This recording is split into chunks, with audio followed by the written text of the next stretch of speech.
How fresh. Hi, this is Lily Meal, and today I'll be talking about Jan Miles and his editing work on BBC's Sherlock TV series. I'll be talking about my first impressions on the editing of Sherlock, how Jan Miles used transitions to help tell the story, how he used editing to create subliminal messages and comparing them to The Crown, which he's also worked on, and how his editing has affected the audience views of Sherlock's character.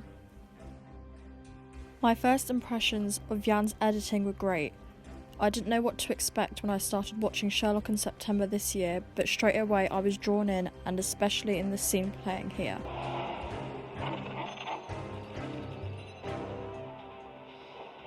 Without Jan's editing, which allows the viewer to go inside the mind of Sherlock Holmes, we would be as confused as John was in this scene. But because of the floating text edited into this scene, you're immediately able to connect with Sherlock.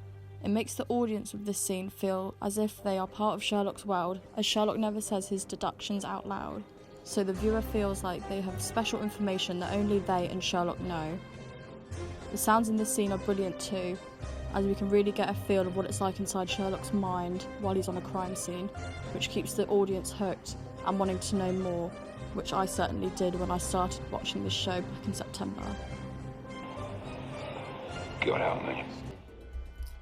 One of the most memorable moments for me in the first episode was the witch pill scene. It had brilliant music which created the perfect tension for the situation, which was one pill was safe and the other was not game. Shall we? In this game, Sherlock with the taxi driver had to take one each, meaning a 50-50 chance of survival. John Watson has caught on to the situation despite not being there and is running through the building trying to find Sherlock before he is forced to take the pill. Jan's editing makes us believe Sherlock and John are in the same building, when in fact they are not.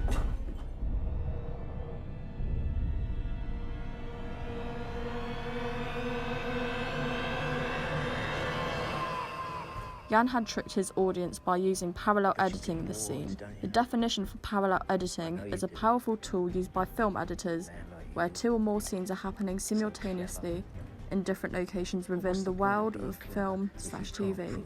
It is often used to trick an audience into believing one situation is happening when it may not be happening at all. Jan achieved this brilliantly in this scene, with the tension of the scene situation, the sound and the parallel editing, making the reveal that they were in two different buildings very dramatic.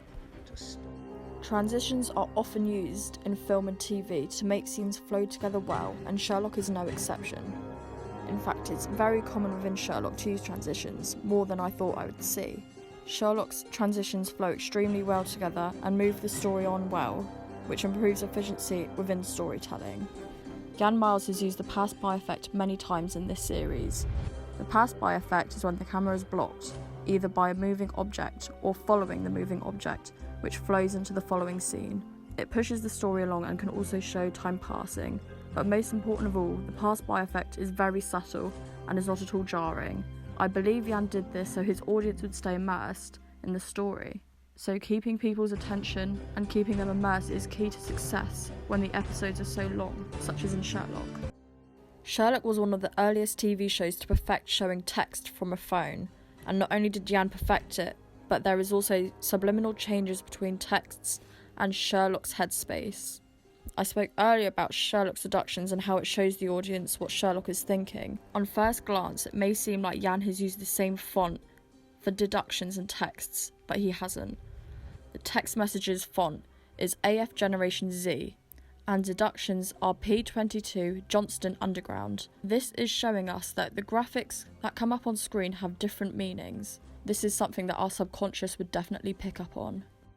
In The Crown, we are also falling for Jan's subconscious editing style. He chooses shots that show the back of characters' heads, and with this shot, the Christian cross in the background gives an insight onto what the character is thinking about. Sherlock is not a relatable character, so how did Jan make the audience connect with him so well? This was something that could only be achieved with editing, which is showing the audience exactly what Sherlock is thinking. Without this editing style of graphics on the screen, I doubt the series would have been as successful as it has been. Jan Miles has also won an award for his editing on Sherlock, which proves he did a brilliant job of editing this TV show and managing to make Sherlock a character we can all relate to. This is because as we watch Sherlock, the viewer becomes Sherlock too. Only the audience and Sherlock can see what we see as he deducts certain situations. Some deductions are so complex that even with the editing and graphics, it's really hard to keep up. I hope you have enjoyed my video essay today, and if you watch Sherlock again, you may notice transitions, subliminal messages, and the overall editing a lot more. Jan Miles did an amazing job of editing this brilliant show. Thank you.